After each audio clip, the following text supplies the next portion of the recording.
Hey, thanks for coming back to the channel.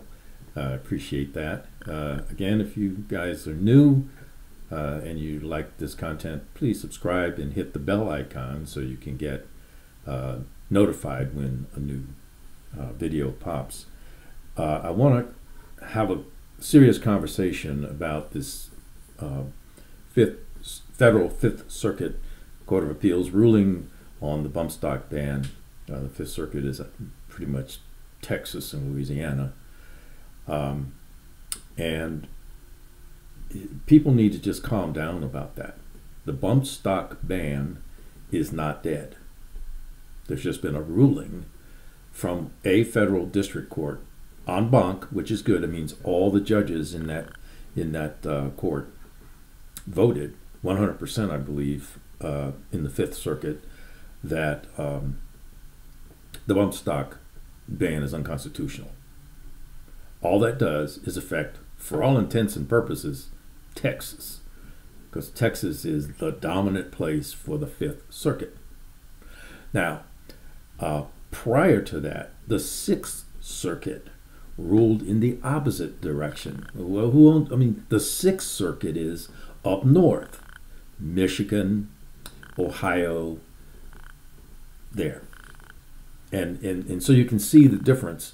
You can see the difference in what might make up the court, might make up the differences in their opinion. However, having said that, what we've got is a split on a federal rule, federal legislation, federal rule in the circuits. And when that happens, it has to be corrected, and the Supreme Court is where that gets corrected.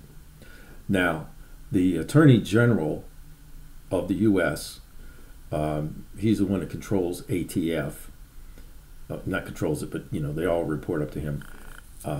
Department of Defense. I'm sorry, Department of Justice.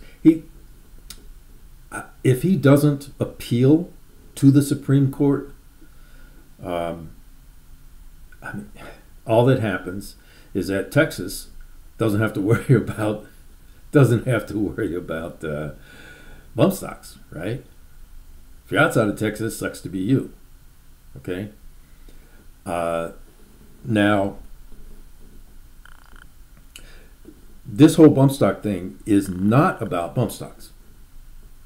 It's about the bloated, overreaching rulemaking of bureaucratic institutions as part of the executive branch. ATF, FTC, EPA, those guys. And what has been made really clear with this latest ruling from the Fifth Circuit, excellent job, is that a rule, there's this thing called Chevron deference, and I forget the other one. Oh my God, I forgot the other one. But there's one that says nobody's going to be punished criminally if you avoid the rule, and the other one says if there's any criminal consequence at all, the ruling must be in favor of the individual citizen, not government. And that was the ruling that the Fifth Circuit made. So what happens next? Well, we, the Second Amendment community, are in a white-hot battle that it goes to the core of the culture of America. It goes to the core of something that exists nowhere else in the world. And we are a gun culture.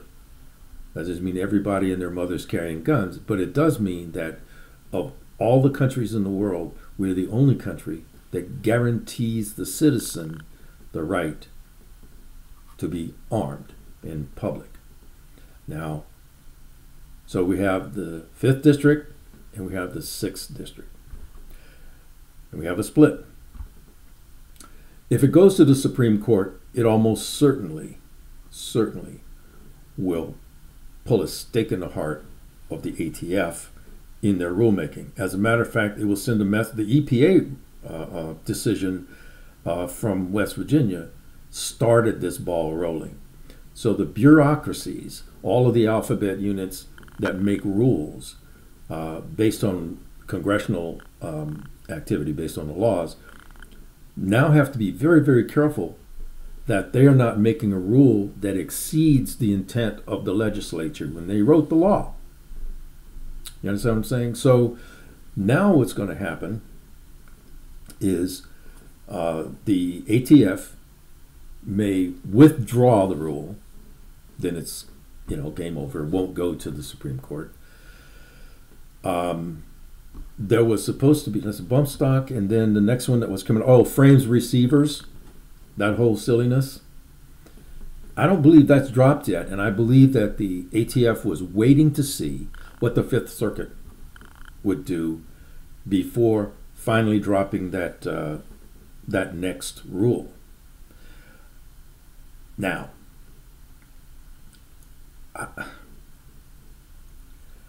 that's the tip of the spear in terms of the fight. What happens if the ATF doesn't change anything? Well, because they're a federal bureaucracy, then people start losing their jobs. Federal. What's important to keep in mind is this is going to be a long fight. These kind of issues are just the tip of the iceberg here. A question was asked, what happens at the state level? And you have California, New York, New Jersey, Hawaii, Maryland, who are desperately trying to work around the Bruin decision from the U.S. Supreme Court. And they are trying all kinds of workarounds and redefinitions of things to keep you and I, the citizens, from carrying our firearms or other weapons in public, right? And putting up all kinds of restrictions, knowing that there are going to be lawsuits, and this is making the governor of California crazy. It's making him nuts. And the one person on his hate list is Judge Benitez down in San Diego. He's a federal judge that came up. He started it all, you know. We call him Saint Benitez, because in the Ninth Circuit, he's the one that says unconstitutional, assault weapons ban, unconstitutional, magazine, unconstitutional. He just knocks them all down. Well, those are starting to percolate back up, right? Now, they're going to get back to the Ninth Circuit for appeal. That hasn't happened yet. The question now is, what will the Ninth Circuit do? The Ninth Circuit covers the whole West Coast and Idaho and Hawaii and so forth, right? Those kinds of laws made in the Ninth Circuit will be unenforceable, right? That is what is important. My personal concern, because I've lived through something similar to this in another video earlier, a much earlier video, I said and wrote that the fight to protect our Second Amendment right will have the same cultural trauma to America as the Civil Rights Movement did. Now, many of you weren't born yet, but I lived through that stuff. I remember seeing National Guard troops arrest the governor for refusing to desegregate schools, public schools in that state, in the state. And it was like, what? Yeah. It also took 10 years from the signing of the Civil Rights Act, actually 10 years since Brown Board of Education, to get the Civil Rights Act, 1954, 1964, right? And we are just now hitting it hard. Now we have great organizations, Gun Owners of America, National Shooting Sports Foundation. There's a whole list of the guys that do a good job of that, of fighting for that. But it's like whack-a-mole in California, We knock one down, they pop another one up. And they have a whole list.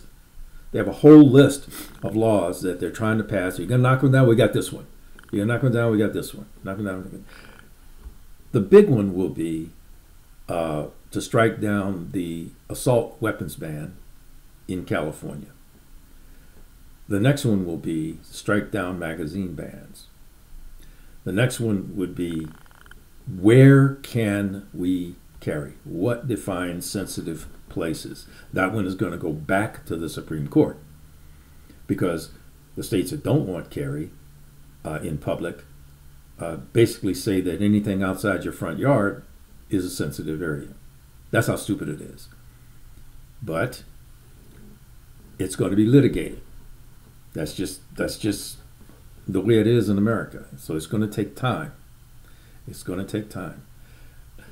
Yes, you can celebrate a win, but it's not over, right? This bump stock ban was merely a vehicle to send a message to the ATF that you have overstepped your job in making up what is a law, and you've used the wrong criteria, right? Because you've established a penalty with jail time and fines, and you can't do that if it's ambiguous.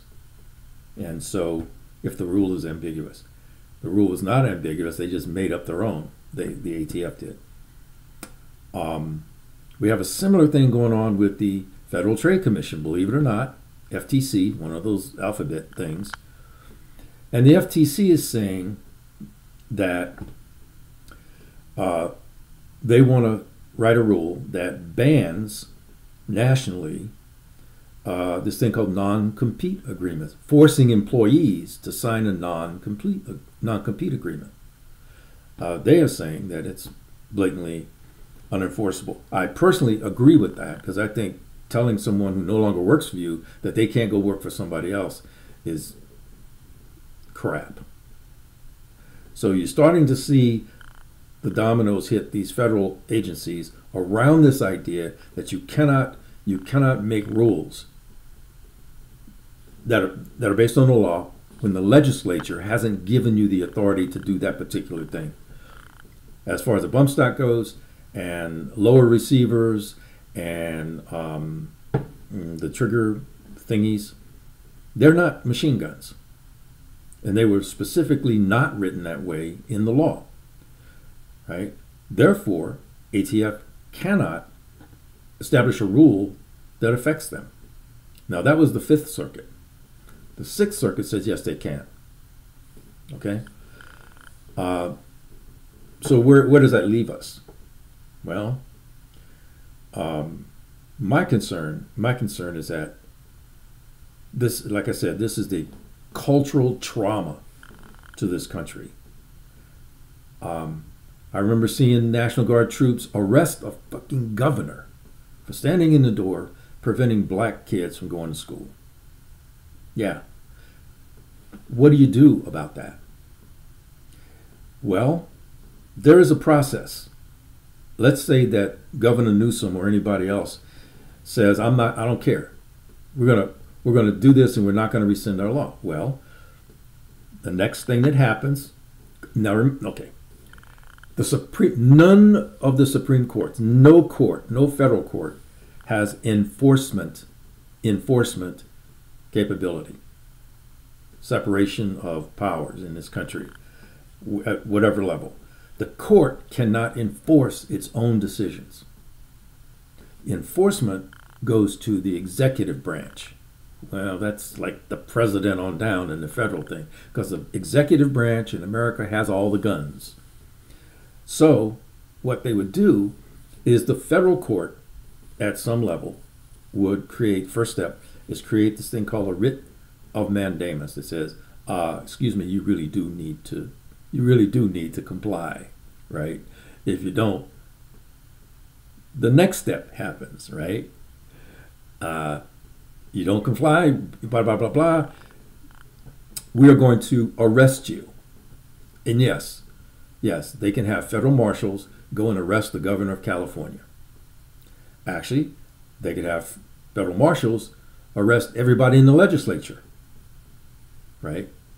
Or any county or any. So there's a way to do it, but the court has to request that action from the executive branch. Now, Garland, who is the head of all of the guns except for the military, what if he says no? Well, then it gets ugly. My whole point is that yes, we can be excited about a win, but I've seen way too much YouTube gun tube videos that think it's like, okay, fine, bump stock ban is over. That's not the issue. The issue is making sure ATF doesn't do any more of those, and then any prior rulings that they want to do that violate the criteria for that have to either be removed or not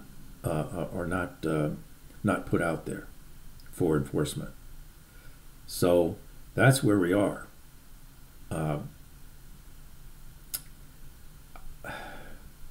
Now there's the wild card. Those are individual citizens. And remember, on the liberal side, you have people that says we have a right. We have a right to